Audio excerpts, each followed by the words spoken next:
Some folks will like you and some that just won't. Some that stay real and some that just don't. Trying to fit in will only take you so far. You'll never find home trying to change who you are. So don't spend your whole life trying to be what you ain't. Can't hide your heart with a new coat of paint. You think they'll accept you, I promise they can't. So just be who you are, forget what they think. So just be who you are and forget what they think. Welcome to Vet with a Mic, content driven by veterans' issues. So today we are talking to Mark, who has just a fascinating life and a story, just generally speaking. But he has found a pretty cool pastime, I guess you would call it, in taking it to the highest parts of the world. How you doing, Mark? Good, Ryan. How you doing? Pleasure to be here. Oh, the pleasure's all mine. You know, before we started recording, we were reminiscing on our shared history of mobile security. Woo woo, Mesron 3. That's right. It's a small world. It's great to meet another one that was in the same command as me. Yeah, it is. There's a couple of times in life where it's just been driven home to me of how small the universe really is sometimes, especially when it comes to like your service. You know, KP and Raiden, who are two other veteran podcasters, and we did a Instagram live. We found out that they were in Iraq at the same time together in 2004. Is that right? See, yeah, it's crazy. It's crazy. Just even the military community, how small it is, and how there's just so many connections there. Yeah, it is. And then what's even weirder is me and Raiden were in Sicily at the same time together in 2011 to 2013. Did you guys know each other there? Or no, well, he worked in the hospital, so because okay. he's a FMF corpsman. But yeah, wow, it's crazy. Wow, that's amazing. Yeah, when we started talking, it finally came to me that wow, Ryan must know a bunch of people that I know, because as soon as I left, he showed up, and a lot of the guys that I knew still stayed behind. And it was great hitting you back up and be like, hey, do you know so-and-so? You know this guy? He's like, oh yeah, I know these guys. I'm like, wow, that's nuts. It is. It was an incredibly small world at times, right? Yeah. Well, let's talk about some of the places where it's not actually. Where have you been at this point now? You've climbed mountains, I guess, on every continent at this point, right? Not every continent yet. The main places I've climbed was North America, South America, and Asia. I guess we could say Nepal.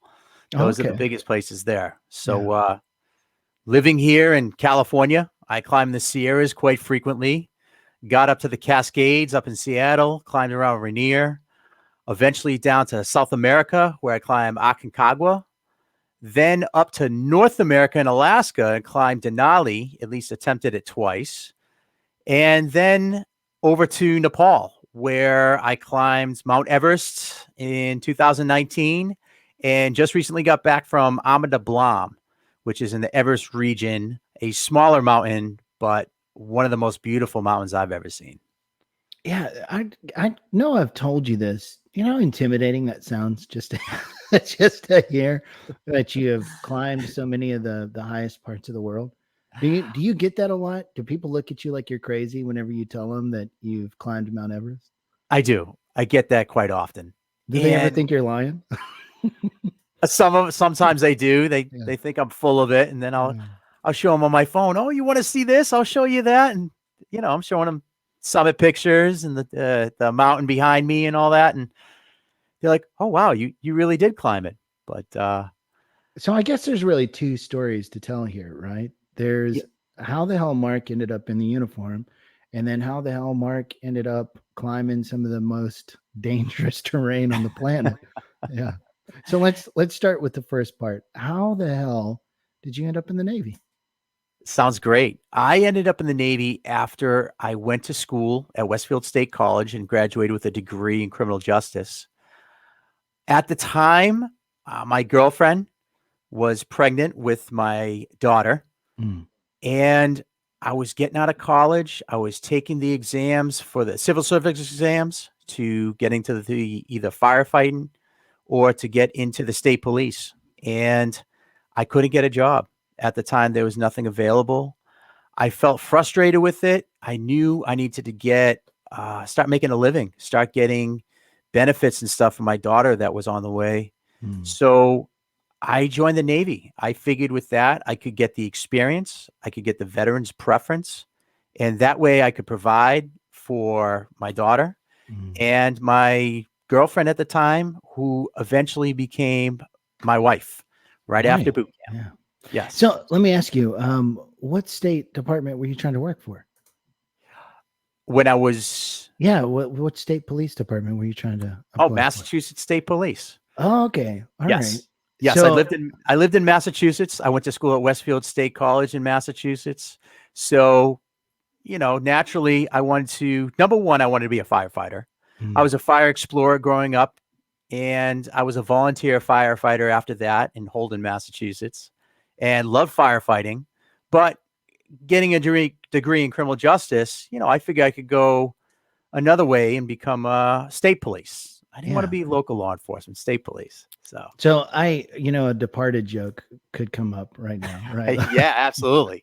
I'm Sure. sure. I'm sure you hear it all the time, though, right? Living in California, I get it all the time, of Oh course. yeah. Well, it was a great movie, man. It really was. That It was an was. epic movie. You kidding Yeah. me? Let's just think. You could have been like right next to like Matt Damon and Leo Absolutely. I could have DiCaprio. played those roles no problem, I think. Right. Yeah. Yeah. So obviously, then, what was your track within the Navy? Because obviously, you ended up in Mesron 3 at some point, where our circles have intertwined so eloquently there. That's right. So my first duty station was San Diego, California, and I was working base police out there. I was a master at arms. Mm-hmm. Always wanted to go to the West Coast, fell in love with it. I think back when I first saw Point Break. So I had the opportunity to go there. Right before I went, I got married. In the military, they always put this nostalgia on you.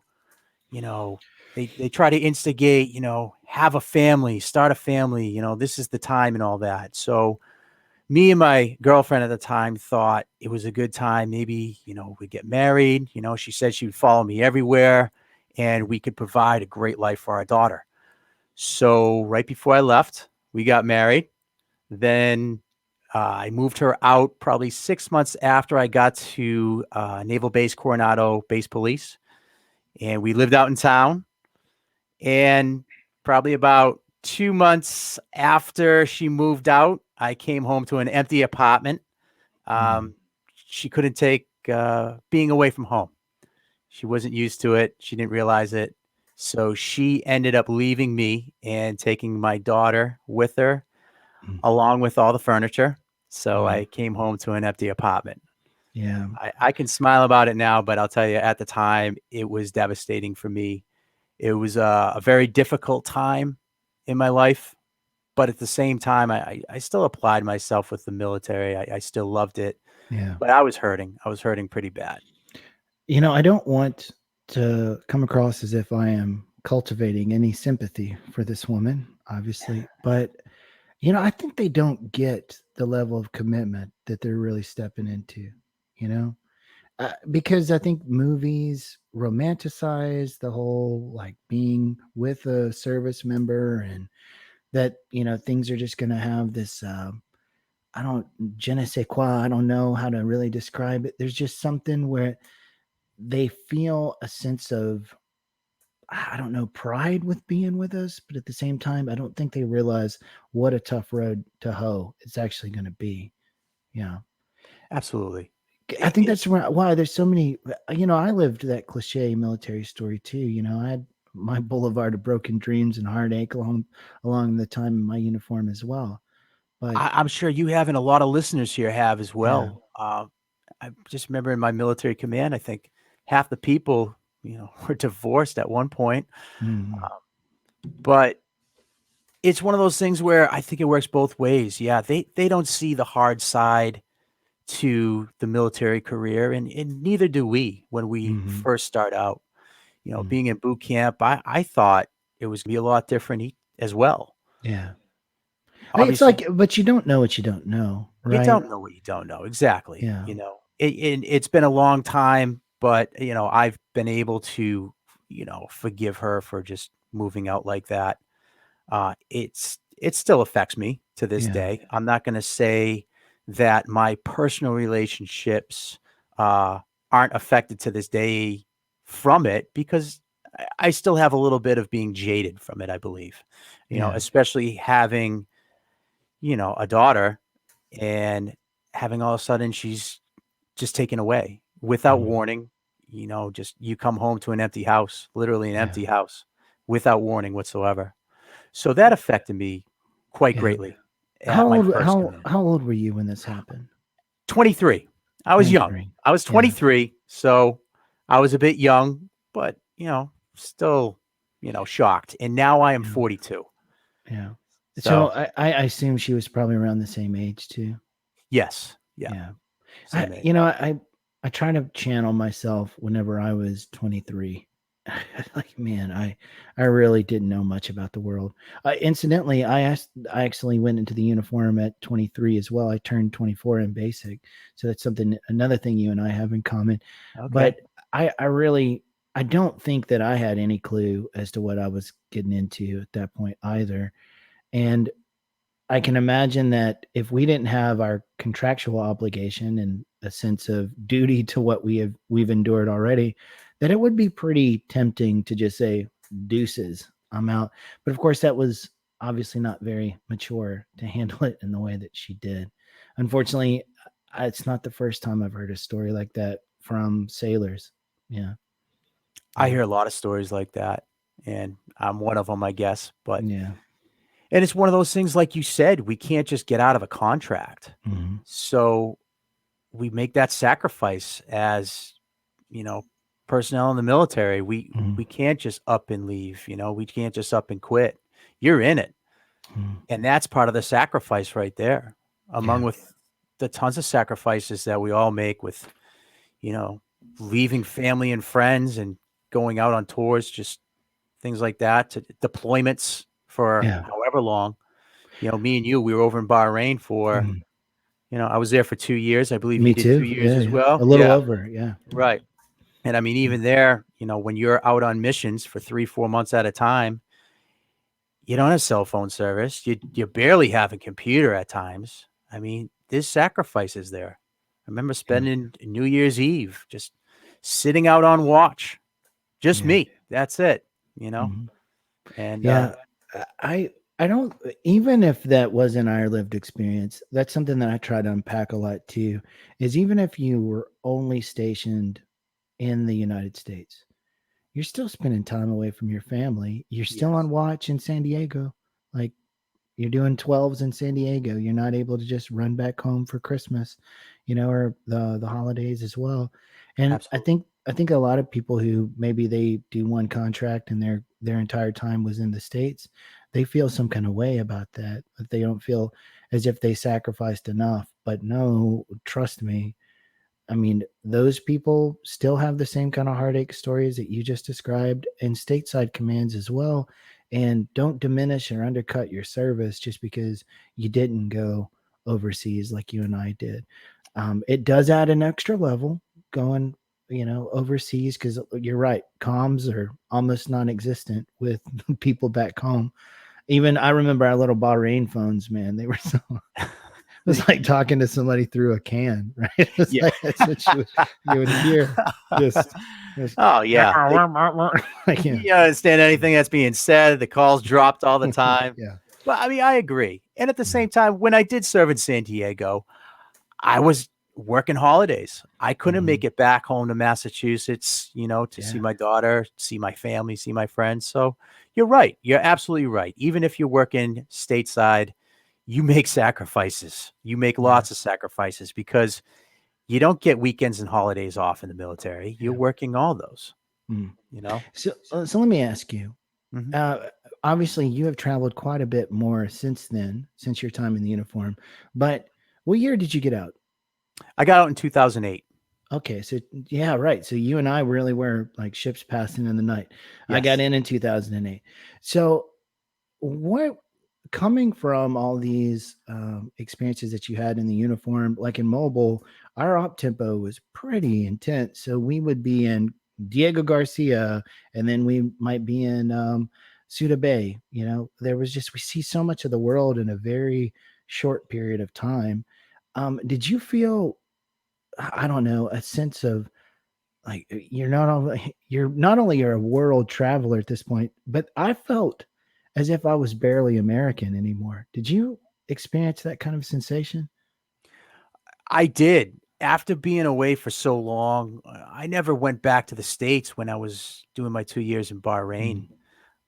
When I did take leave, I went to Thailand actually Yeah. to go to enjoy a beach that I Yeah. saw in a picture at the MWR office. I'm like, that Mhm. beach looks amazing. Let's go there. So I hadn't been back to the States for 2 years. And when I did come back, it's a severe reverse culture shock effect Mhm. that it has on you. And I didn't believe I had it until I went back to my hometown and talking to friends and family that never left. They've been in that town the whole time. And Mm. that's when I really felt almost separated from, you know, everyone I knew back home Yeah. because I had seen so much of the world already and they're just talking about the same stuff that we were talking about 2 years ago. Yeah. And I wanted to share everything, all my experiences with them. And I start to, but then they kind of just blow you off and they're like, oh, well, you remember so and so. And they'll talk back about small town talk and kind of blow off your story. And it's like, you know, you don't Do you feel listened to. You don't feel like you feel kind of separated from them. Yeah, I echo that, a sense of being disconnected, and I often wondered, is it because of envy, like they, or is it that they just don't have a frame of reference? They can't relate to what you're talking about.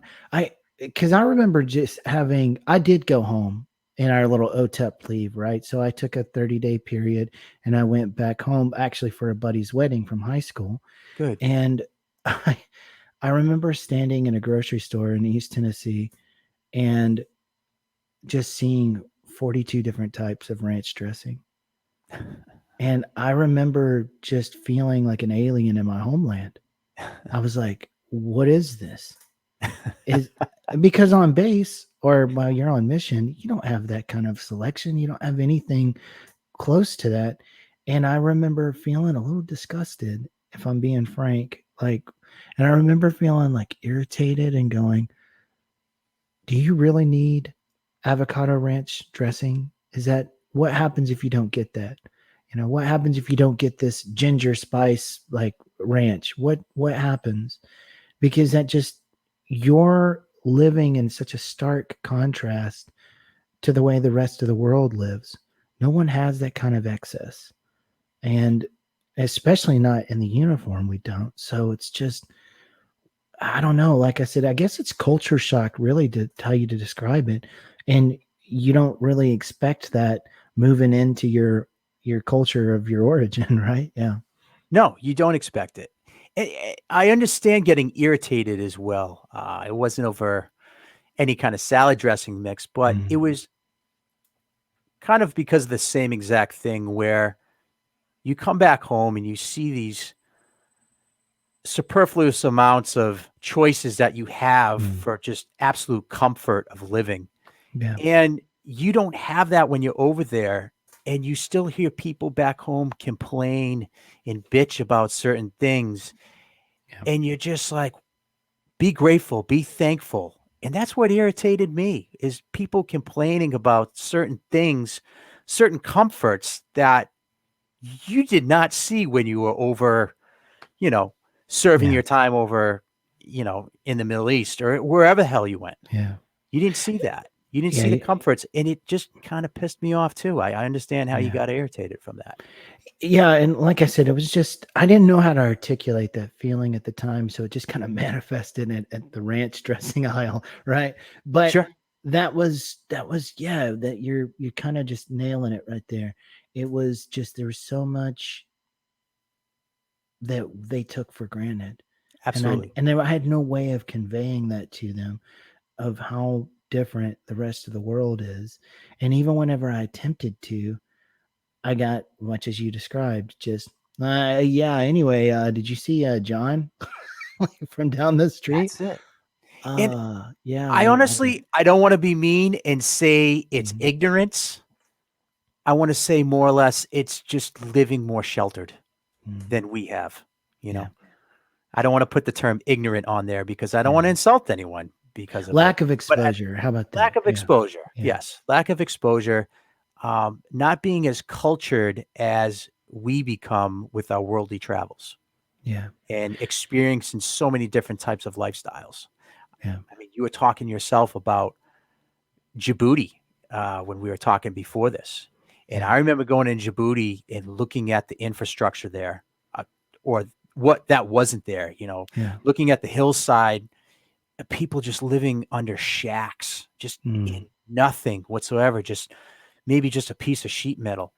And seeing that and then coming back to the contrast of what you got back in the States and hearing people still be unhappy with it, and that sparks it. I think that yeah, sparks a little bit of that agitation that and that reverse culture shock for sure when we mm, come back home.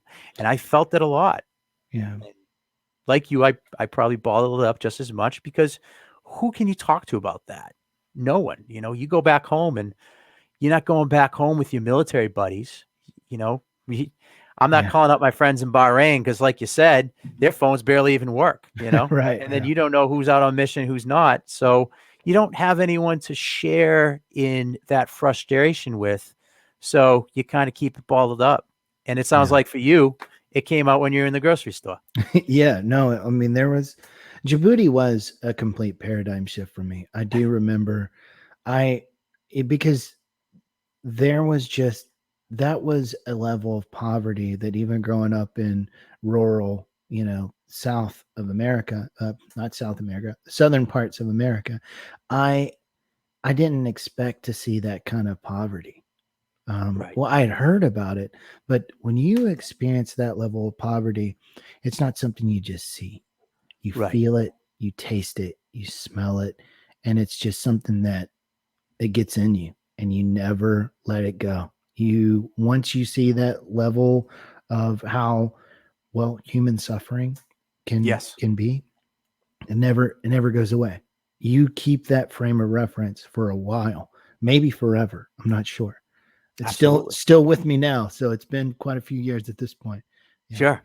Absolutely. So let me ask you, because you went from Bahrain straight out then, so you transitioned out of Bahrain then, right? Yeah. I came back to the States and I processed out of Norfolk, Virginia. Yeah, me too. Okay. So you were kind of in the same position I was. I was just coming out of Italy whenever I processed out.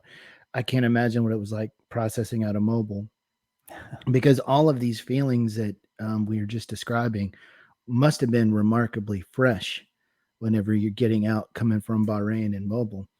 Yes. So walk us through exactly what that was like for you back in 2008. You're just fresh out of the uniform and all of a sudden you're still your perspective of Djibouti and some of the more desperate parts of the world is still fresh on your mind. How did you how did that inform your transition? I think, well, first off, the biggest transition I had was I was leaving, 120, sometimes it felt like 130-degree weather. Yeah, And yeah, I'm leaving in January, and they're dropping me off back in my home in Record in Massachusetts in sure. January. So the weather was absolutely freezing, for me. Mm, I'm going from that weather to 14 degrees. yeah, That was rough. When it came to all the activity and everything that I saw working, missions over there, being in places like Djibouti, being in Fujairah, Mhm. being on missions, 3 to 4 months at a time, the workload of being 7 days on, 12 hours a 12-hour day days, minimum. 12 hours Minimum. a day. Yeah. Yeah. That was a high workload to coming back to my parents' house, which is my home of record, Mhm. and having nothing, no job, Yeah. and all this free time. Mhm. It's really when I think, my parents live in a suburban area, very quiet, woods all around and everything like that. But it's when I think I really digested everything I had experienced when I was over in Bahrain Yeah. and all the missions that we ran. And it was quite difficult, like I said before, trying to describe to family and friends what you were going through over there, Mhm. trying to, paint the picture, tell the story, and tell them certain things you did. And they just did not understand you. They didn't understand it however you tried to convey it to them, Mhm. because somehow I couldn't get it all out to them. And the more I tried to, and the more it seems like they just didn't understand, the more frustrated I got with it, Yeah. especially friends. Friends, especially because they just want to talk about the old days and going back to that. And, they didn't really want to hear your stories so much. They were happy to have you home. And I was so grateful about that, Mhm. being back with your old friends. But at the same time, when it came to talking about certain things, it bothered me quite a bit. I did have trouble, especially when I got back, because I didn't go through anything that I felt was really traumatic when I was over Right. there. I think I had trouble sleeping a lot. I did have trouble sometimes where I would have vivid dreams and I'd wake up and I'd be swinging at the lamp because I was so jolted out of bed. And I Mhm. think that came from time and time again running drills when you're on missions where they tell you Mhm. to go to general quarters, or you got to go to your gun as quick as possible. We'd have those drills all the time, or Mhm. sometimes it'd be the real thing where Right. you're got your walkie-talkie by your bed and you're getting called out to get out to your gun mount as quick as Yeah. possible. And I didn't realize how much that stuck with me. So I Mhm. had difficulty there. I had difficulty adapting to just the calm way of life. Mhm. Yeah. That was a big thing. When it came to looking for jobs, at the time when I went in, I thought I wanted to be a police officer. I thought I wanted to stay local. I Mhm. thought I wanted to become a firefighter, in my hometown or the next town over to me. Once I got out, I thought bigger. I I was like, this is too small for me. And I think that was because of being overseas for so long. So I Mhm. just started applying for government agencies instead. I wanted to go federal. I Yeah. wanted to keep traveling. I wanted to get out of my hometown and I wanted to move back to the West Coast because I Yeah. fell in love with the West Coast and I related more over there to, I guess, when I was in the military. As Yeah. close as I could get. So I wanted to move back over there. You know what's And funny? so, yeah, go ahead. I kind of describe my hometown whenever I went back as a tomb. I felt as if it was just a place where I used to be. That was my present wasn't there. My future wasn't there.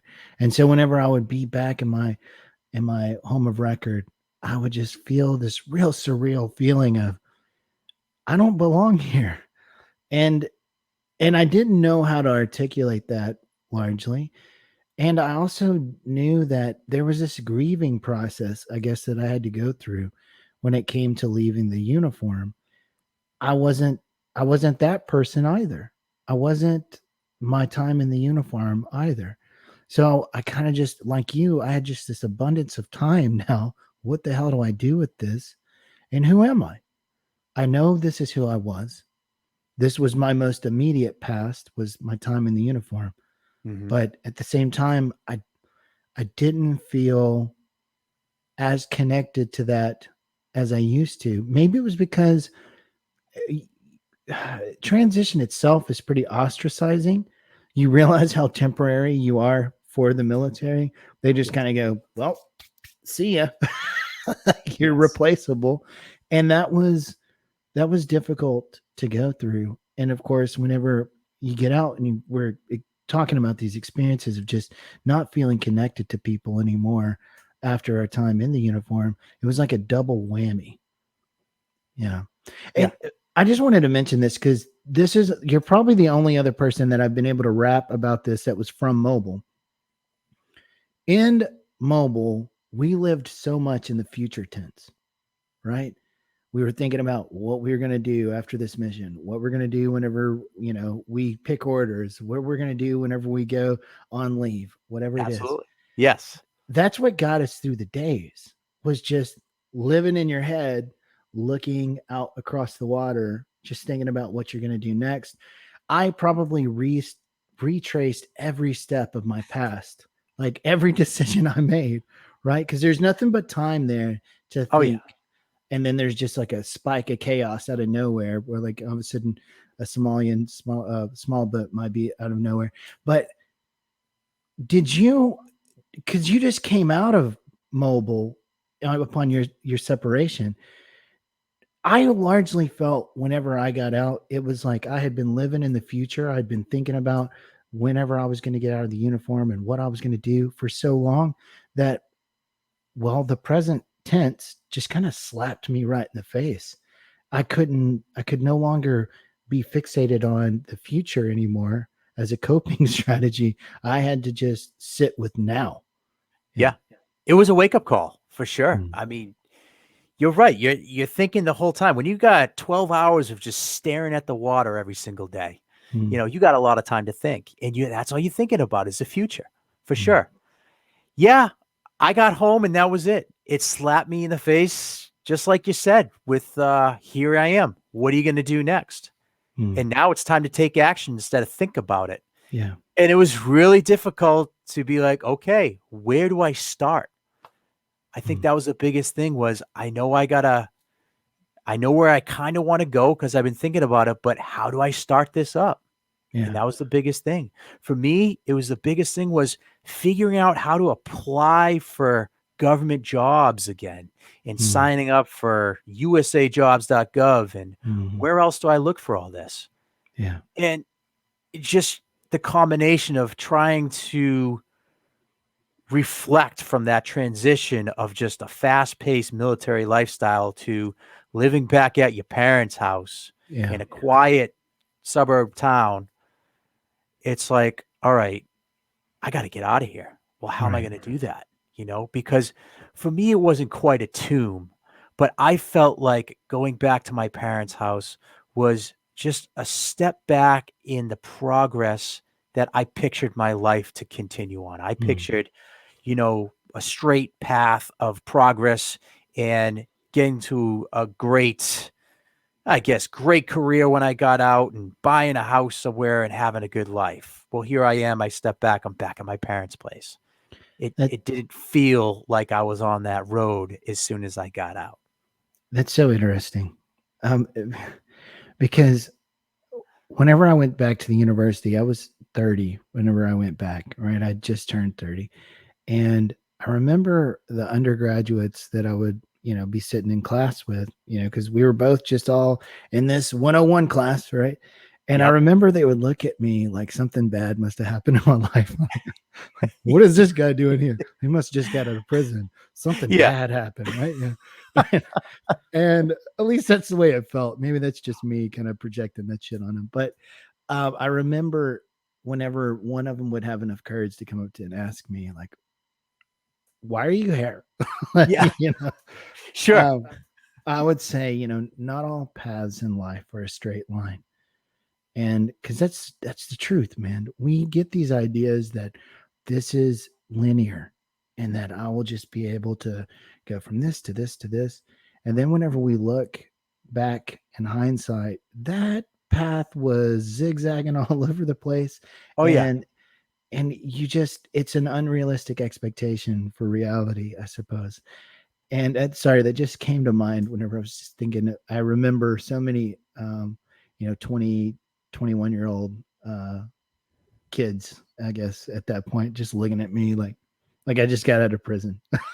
But you stuck with it and you got Yeah. through it, which is Of great. course, you of know? course. But But there was no one there patting you on the back saying, good for you. You actually got out. You're using your GI Bill, I assume, you're using your GI Bill, of and you're going course, back to yeah. school. You don't have those kids slapping you on the back saying, good No, job. no. No, they're going to look at you just like they did. Mhm. And that's tough. That's It, really tough. it is. And I will just say, for veterans out there that are thinking about going to college, or maybe they're finding do it. themselves in college right now, just prepare for that. And remember, just like you're dealing with the civilians, as we talked about, it's just a lack of exposure. They don't understand how abnormal their perspective actually is. Yours is more integrated than theirs is. They just are dealing with a much lower subset of data compared to Abs- you. Yeah. Absolutely. And Yeah. like you said, they're on a different path. So don't ever get discouraged, and make sure you do use that GI Bill and go back to school. It's the best So thing. I won't, I don't want to use too many puns here, but that No. is kind of like climbing a mountain for a lot of us. And since we use the word path, how the hell did you get on the trail of climbing mountains? How did that, because it's not exactly a hobby, I guess you'd call it, that you just pick up out of nowhere. It's not all of a sudden, yeah, I think I'll be one of the handful of people that's ever been on the top of the world. It's not exactly a split decision or spur of the moment decision. No, it's not. And it's a natural progression looking back at it. But I didn't think it was a natural progression at all when I first started. Mm, As a kid, I was in Boy Scouts. I love Boy Scouts. I had a natural love for the mountains. I remember being in the family car, driving up past Mount Washington, Peak Notch, and looking up and saying, I want to be up there. mm, I want to be up there. That looks really cool. Let's go up there. And I thought it was awesome. But, you know, after that, I didn't think I was really going to go climb Everest. It mm, wasn't reality at the time. It was a pipe dream I had. And it wasn't until the opportunity presented it to myself that it was a wake-up call in my head. I'm like, wow. I'm like, maybe I can actually do this. mm, Maybe I can. But it didn't start like that. I hiked and I loved the outdoors ever since I was a kid. But then when I went to not high school, when I went to college and then when I went to the military, I fell out of that lifestyle. sure. And then I found myself in California with a job, and I'm living here in Hermosa Beach, which, there's no mountains or anything around here. It's a beach, and it's got Mm, bars and lots of girls and stuff. And I started living the lifestyle of just going out, and hanging out with friends and all that. And then it just wasn't enough for me. I wanted to try something else. So I'm like, well, you know what? Let's go take a hike. And so I got online and I found this mountain, Mount Baldy out here. And I'm like, oh, let's go hike it, just for fun, just to get out and do something different today instead of go to the beach. And I went and I absolutely loved it. And it brought back all the memories of the days when I used to take my friends out to the White Mountains and we used to go on a 4-day, 5-day hiking trip, and all the Boy Scout campouts I used to go on. I'm like, oh, this is mm, great. I'm like, let's go find another mountain in the area, just in the Los Angeles National Forest. Nothing big, I mean, they're bigger mountains than you got out on the, out there in Tennessee and on the yeah. East Coast. But at the same time, it's not far away from here. And I thought the mountains were amazing. I loved them. I fell Mm, in love. So I started just taking weekend hikes and having fun with it. And then slowly from there, I fell in love. And then one of my friends said, well, let's go try to climb Mount Whitney. I didn't know what Mount Whitney was. But Mount Whitney is the highest mountain in the lower 48 states. It stands at 14,505 feet. And I had to do some research online. I looked, I'm like, wow. I'm like, that's a tough mountain. I don't think I could do that. I'm What like, all state right. is Mount Whitney in? Is that in Mount Whitney's in California? California. It's What? right out of Lone Pine, California. And it's about 3.5 hours northeast of Los Angeles in the Sierra Nevada mountain range. Mm, So I'm like, all right, yeah, I'd love to do that. Let's see if we can get permits. You need to get permits to climb it during the summer months. mm, So what you have to do is you have to go on a website, recreation.gov, and you apply for permits. And it's a lottery-based one for Mount Whitney because everyone wants to climb it because it's the highest mountain in the lower 48 states. Right. So we put in for it and we didn't get it, but we didn't know that right away. So I'm like, well, I got to start training. I'm like, well, maybe I'll just do more hikes in Mount Baldy. I really like that mountain, and I started out just hiking Mount Baldy all the time. We didn't get the permits, but we went up to the Sierra Nevadas and did Thousand Islands Lake Trail. And I fell in love with the mountains out there. So then I started planning mountains out there and started climbing bigger mountains in the Sierra Nevadas, bigger trips. And every weekend I get off, I'd look up a different mountain and I'd obsess about it. And I'd be like, all right, I hiked this far last time and I did okay. I wasn't hurt and I felt great. You get out into for me, getting out into the mountains just rejuvenates my soul. It really does. There's something about it that makes me feel alive. It's something that I didn't know I was going to love again, but I fell back in love with it just by doing it every single day. It didn't happen as soon as I started climbing Mount Baldy to begin with, I didn't think I was going to go climb Mount Everest at all. Sure. But I started climbing these mountains in the Sierras. Then we went up and climbed Mount Rainier. I didn't make it on my first attempt. I did fail. But the next year, I told my friends, let's go back again. This time, we're going to do it right. All right. You're going to get the right equipment and we're going to get the right stuff and we're going to go do it. We went back a second time. We climbed it. I loved it. And the guy on that trip told me about his trip to South America and how he climbed Aconcagua. So I just slowly progressed because I was interested in it and learning from other people. Hey, this is a fun climb. This is great. And I say to myself, well, maybe I can do that. And maybe I can do this. But then it changed when all of a sudden I'm going from Mount Rainier to go and try to climb Mount Aconcagua, which is the highest mountain in South America. And it's located in Argentina in the Andes Mountains. And it's also the highest mountain outside the Himalayas. So I was like, this is a serious mountain. And then I told myself I got to design a workout. I got to get better at this. So I'm just like, well, I'll do some research. What do people do for big climbs? What do you usually do? Well, you hike a lot more. You do a lot more cardio. You do stairs. So I designed these workouts and I worked my butt off because I fell in love with it. And I really wanted to get to the top of that mountain. So I trained hard for it. And it was something I never did before. I never trained like that. Usually I'm getting on the treadmill. I'm doing like an hour a day, or I'm going hiking and having a good time. Now I'm starting to get serious with it. And it wasn't something that happened overnight at all. This was, I was in 2008. I got out probably about 2010. I started taking on hiking a little bit seriously when I was going in the Angeles National Forest. Fast forward to 2016, and I'm going up Aconcagua 6 years later. So over the duration of those 6 years, I slowly built up in a progressive kind of style, my interest in climbing and my interest in mountaineering and my interest in training for it. Aconcagua, I say, was where I flipped over to some big mountain training that I kind of learned and developed from just research. It's one of those things that they say, who's it? Winston Churchill, I think, said it, if it's something you love and you can't go a day without thinking about it, just go do it. Right. That's pretty much what I did.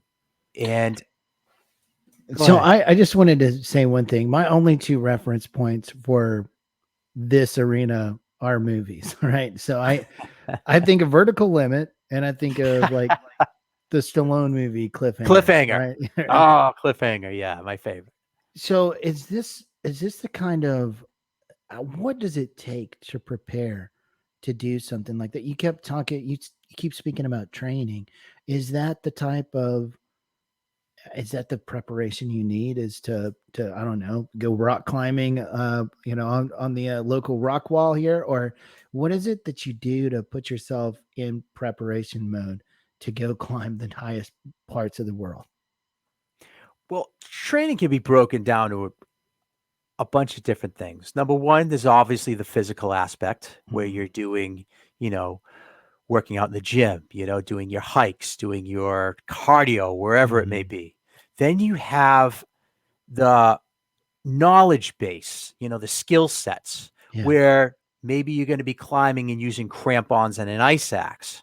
So you have to train on how to walk in crampons and an ice axe. Anyone that's walked in crampons, I'm sure, has once or twice before spiked their legs. What crampons are they're pretty much spikes that you put them on the bottom of your shoe so that you can walk up ice in hard-packed snow and not fall down. Well, these things are pretty sharp, and everyone's probably spiked themselves at least once with them. I know I have several I times. fall going upstairs. Are you kidding me? Let me tell you, I do too. And and trust me, it's not always pretty. And then, there's other things, say you're going to be climbing a mountain like Ama de Blanc, which I just did, which involves some exposure, which involves using a Jumar system or rock climbing. You have that kind of skill set. Right. And then I think one of the most important things you have to have is the mindset, the psychological mindset to climb these mountains. That's the biggest thing that really I found gets me up a lot of mountains. After doing this for so many times, it's always the last part of that climb to the summit that's always the hardest. Yeah. And that's where I always need that psychological push, which I get from certain types of physical training I'll do, or I'll get it from just meditation. Not meditation like sitting there with my eyes closed and stuff, but picturing myself climbing this mountain and picturing what it's going to be like, what it's going to feel like. This is going to be hard. This is going to suck. Are you ready to do this? It's funny. A couple episodes back, we interviewed a couple of power lifters, and they kind of echoed the same sentiment, that they have this sense of being present at the moment, where they're almost utilizing meditative properties in order to just prepare mentally to get under, I don't know, 500, 600, 700 pounds and squat it. That takes a certain level of calm between the storms and respect for the amount of risk that is present in an activity like that. But let me ask you this, because this is one of the things that I don't understand, the personality that it takes to look at a really arduous mountaintop and say, I want to do that. So what is it about you personally that has selected you to be the type of person that I got to do that? Because that is something that I think a lot of us are probably going to be struggling to relate to. I don't know. Maybe it's just me. I know that a lot of us military types are driven to ambitious of some sort and just want to do something really spectacular with our lives. Maybe that's what runs through it. I don't know. But describe to us what your process is to get yourself amped and stay amped to do it.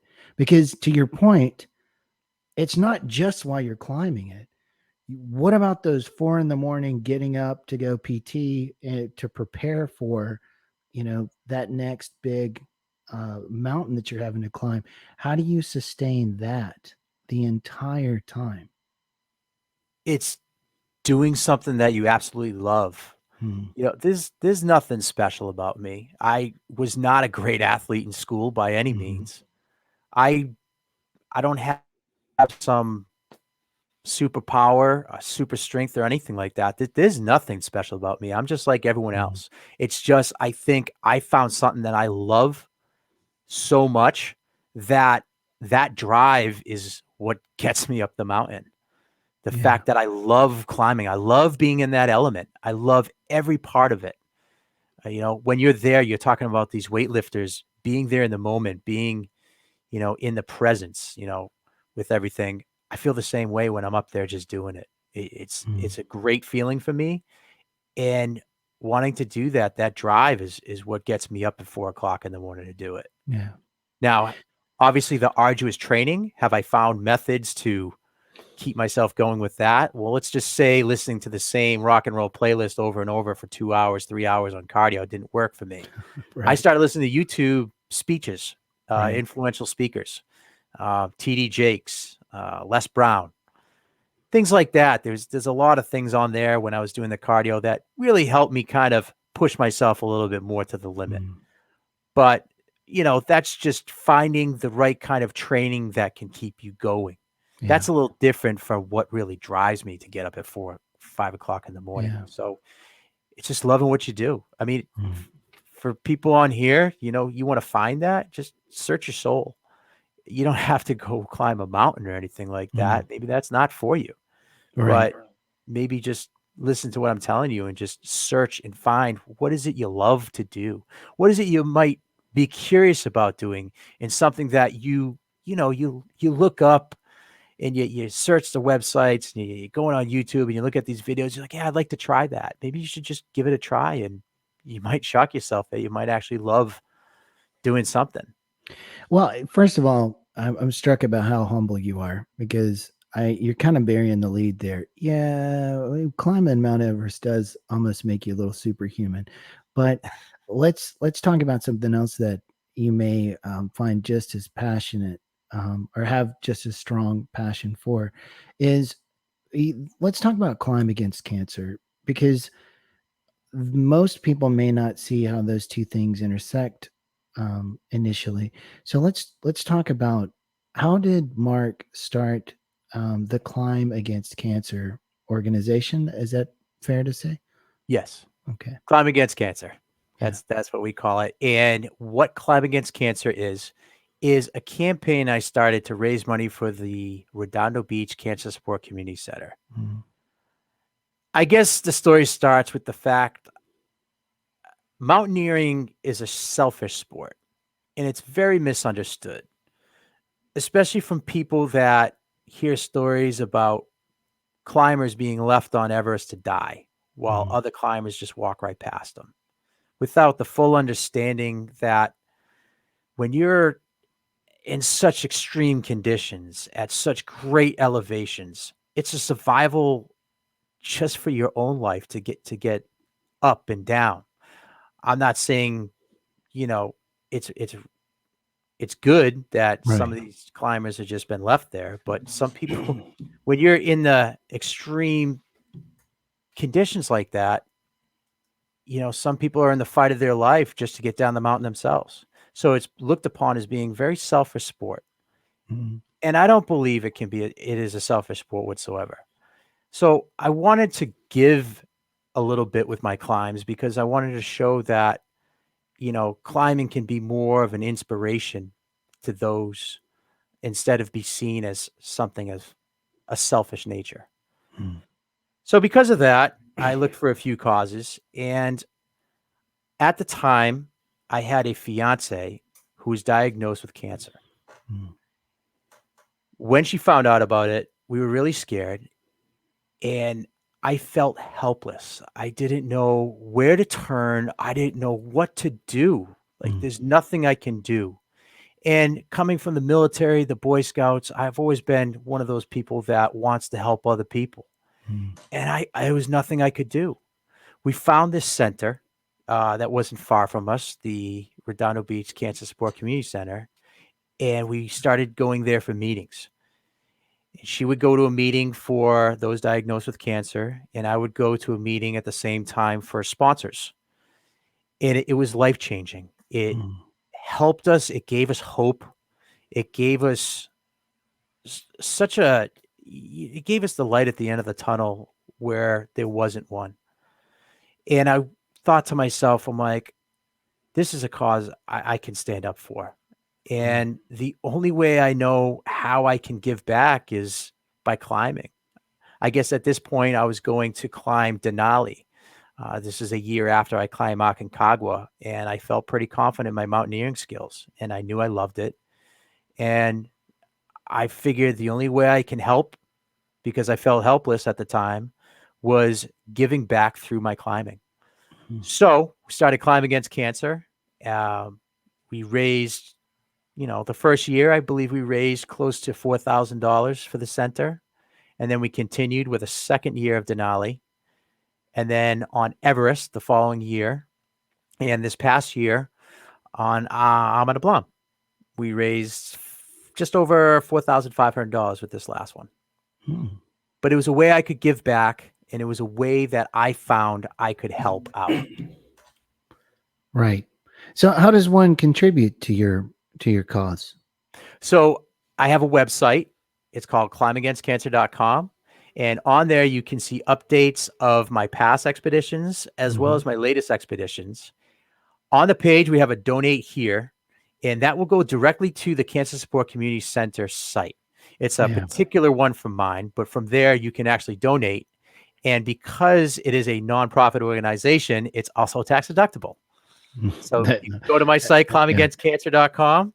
And from there, not only will you be able to see everything that I'll be doing, but you can also donate for a great cause.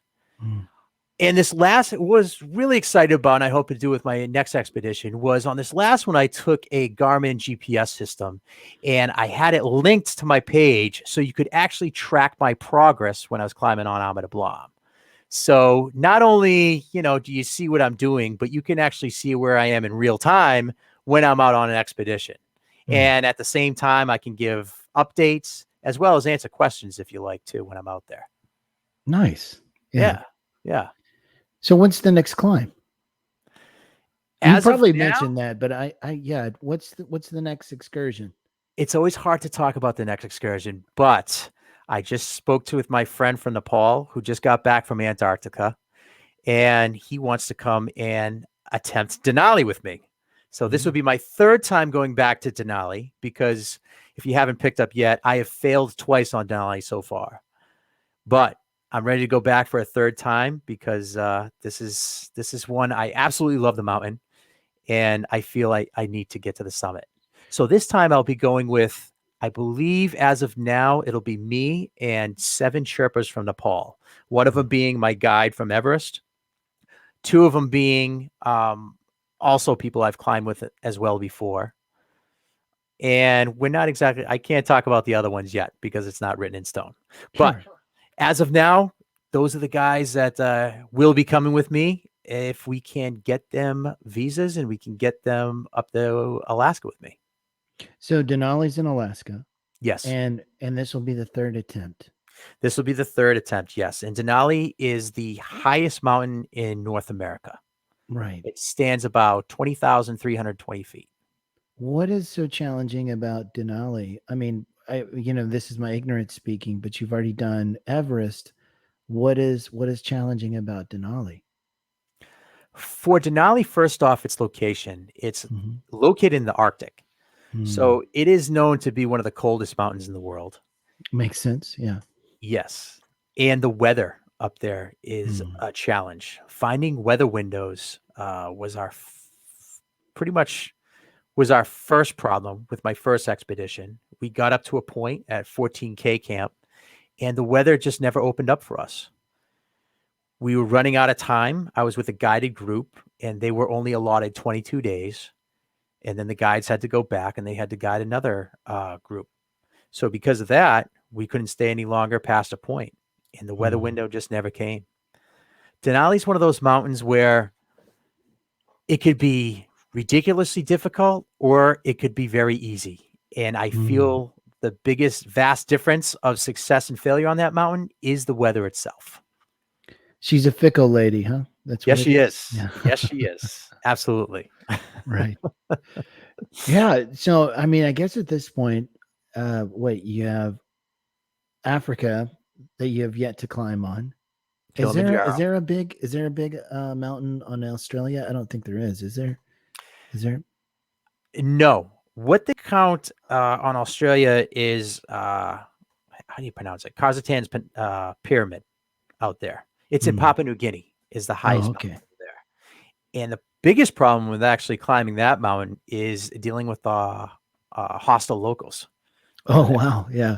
Well, I guess I've heard that about the New Guinea people. Yeah, yes. Papua New Guinea. Now, I mean, what is there to climb in Europe too? I guess besides the Alps, have you attempted the Alps? In Europe, what is considered is Elbrus, Mount Elbrus, which is located in Russia, actually. Oh, okay. So, yeah, that's probably a different logistical challenge. Yeah. Some people say it's not too hard. Some people say it's ridiculously cold. Oh, so I have yet to really do too much investigating on that. But you have that in Europe. You have Kilimanjaro in Africa. You have on Antarctica, you have Mount Vinson. And Mount Vinson The biggest problem there is just the $29,000 plane ticket, to Oh, get. I'm sure. Oh my gosh, yeah. So is that your bucket list to climb on every single continent, or did I just incept that for you? I don't know what happened. No, eventually it is. At first, I thought of it as a list that I just wanted to go right down the line and get them all right away. Mm. And then after climbing so many other mountains that are absolutely beautiful, I said to myself, you know what? I'm not going to stick to a list. I'm not going to stick to a to-do list. I want it to come naturally, and I want to climb what I want to climb. Right. And that's why this past year I went and climbed Ama de Blanc. I saw this mountain on my way to Everest, and anyone that sees it will agree it is an absolutely stunning mountain. It's absolutely beautiful. And I said to myself, I'm going to come back here and I'm going to climb Ama de Blanc.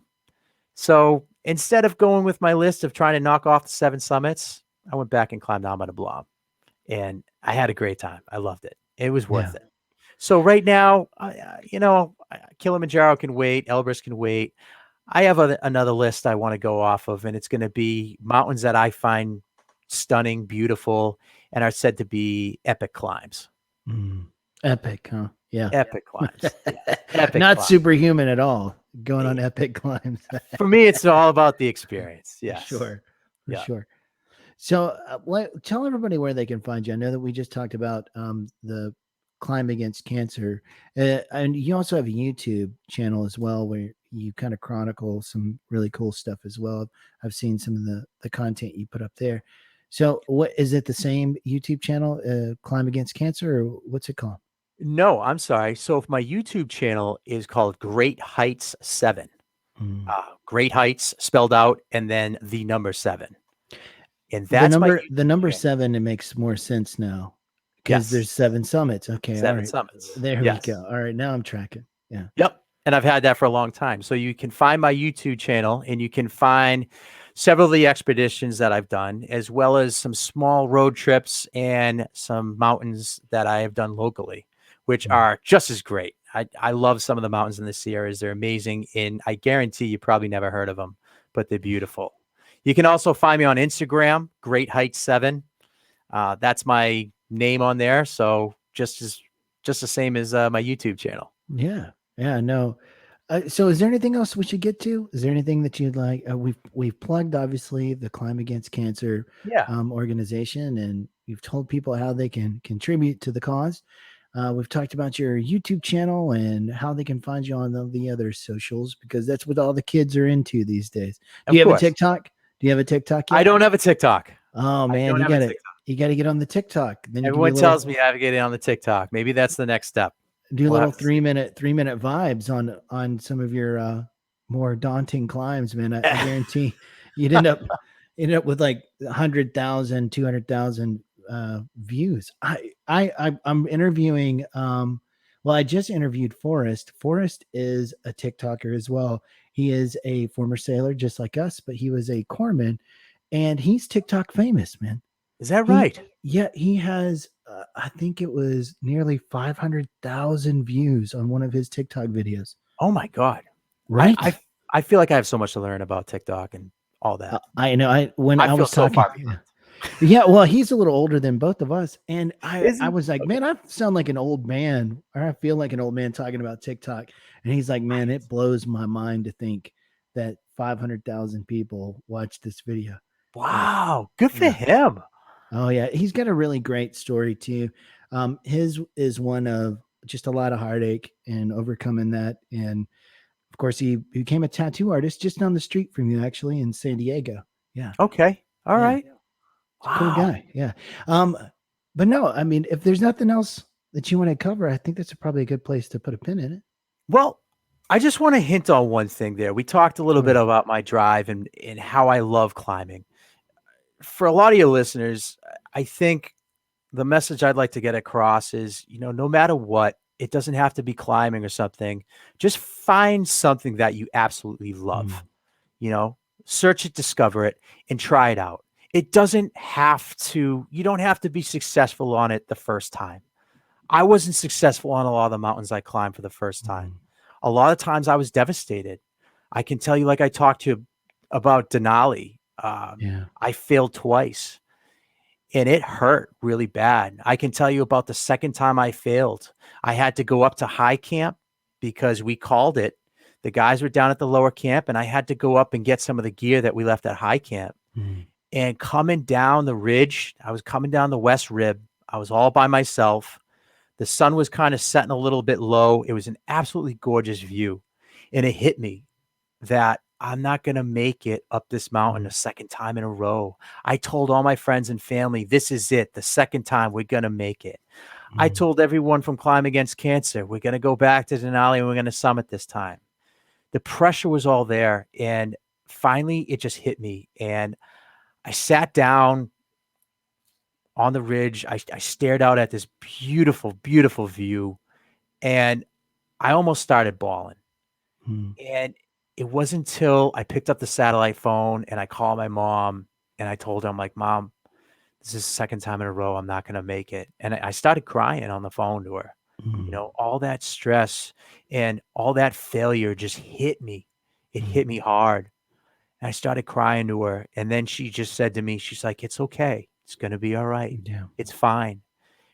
And that's all I needed to hear was from someone I loved, you know, right after I failed, everything's going to be okay. It's all right. We all fail. And we do. Yeah. We all fail at stuff. It's just getting back up there and doing it again. But man, that was hard to hear. And I lived with that for a couple months after I came back. I was ashamed of not climbing. I had started dating someone even before I went on this trip, and I got back and I never called her again. There we go with my personal relationships, but it took me a while to accept the failure. But once I did, I said to myself, I'm like, all right, I'm like, it's okay. It really is okay. Get back up there and just continue. Just keep on going. You know, And the next year was Everest. yeah. And I summited on the first attempt. Right. So, So that puts it in context for sure. yeah. So because you fail, it doesn't mean that you're a failure for life. It just means you got to get back up there. And it's tough to do. You know, Really. and you're right. This all or nothing kind of thinking that an absolutes can really be your worst enemy. You know, because everybody's told a lie, right? But we don't say, "Oh, well, you lied to me, therefore you're a liar." We grant people a little bit more slack than that. But yet, whenever it comes to like failing, automatically we become a failure. Like that is That's this how we fixed, picture it in our mind. yeah, this fixed characteristic now that I'm a failure. Right. A setback, a failure, to fail does not mean that you are permanently ascribed the characteristic of failure. Because something I was just talking about with the founder of She Vets It just last night. Look, there are two types of ways to display growth. There's performance and there's learning. So performance, that's obviously based in outcomes, right? Yes. But learning, to learn, not only do you have to put yourself out there, but you tackle material that is outside of your comfort zone. Yes. So the likelihood that you are not going to, let's just say, score as high on the test, so to speak, is higher. yes. The likelihood that you are going to not display a as high a level of competence on that particular thing is higher. But if we're only worried about performance and succeeding, we never grow. Right. So you have to put yourself out there and you have to fail to learn, to grow, to expand. And I think that's something that's really powerful. When you're sitting there on the side of the mountain, you put yourself out there, you gave it your all, and it just didn't happen. But what the hell did you learn from it? Probably tons. Obviously, you climbed Everest the very next time, right? It was the biggest lesson I got. Yeah. And I could tell you till I'm blue in the face that this same lesson, but it's one of those lessons that you're going to learn on your own, Hmm. you know, and what's going to push you through it is the fact that you still love doing it. and it's still worth the failure. Although it's going to hurt like hell when it happens, you get through it. The sun will rise tomorrow, and you're going to get up. And either what? You're just going to give up on climbing altogether? You're going to give up on what you love? Or just start out again? Yeah. So there's never a straight line. You're right. We're back to the, there's never, paths are rarely a straight line in life. Exactly. There's point A where you're at. There's point B where you're trying to get at. You think it's a straight line, and then you start out, and then that line just gets all squibbly. That's it. Yeah, it does. But I love it. Yeah. You only realize that by learning. That's true. Yep. And, to your point as well, there's just so many steps you take along the way. And often we get locked in these recency bias where we only see the most immediate step or lack thereof, and we forget how far we've came. Absolutely. Because that's the bigger picture. You could have been halfway up the mountain, so to speak, and you're just because you had a stutter step on the last step doesn't mean that you didn't climb all this way. Yeah. Step-by-step process, right? Right. It's easy. It's hard when you're looking at the summit. It's a lot easier when you're just looking at what's right in front of you when you're stepping up a mountain. That's life, but that's the mountain too. I can look at the top. I'm like, I got to go all the way up there. But it's a lot easier to be like, okay, I got to go there, and just one step at a time. And then you get there, surprisingly. So one step at a time, like you said. One step at a time. Yep. I think that's a good place to call it right there, buddy. Absolutely. Absolutely. It's a great talk. This is great. I have enjoyed it immensely, my brother. Me too. So if you have enjoyed the conversation, goodness gracious, I cannot believe somebody is calling me right in the middle of this. Busy person. Oh my gosh. So if you've enjoyed this conversation with Mark and you feel there's somebody in your life that would benefit hearing it, please do us all a favor and help spread the word about the great conversations we're having here with Vet with a Mic, because as Mark's story can attest to, we're doing some really cool things in the veteran community. We just need people to hear about them.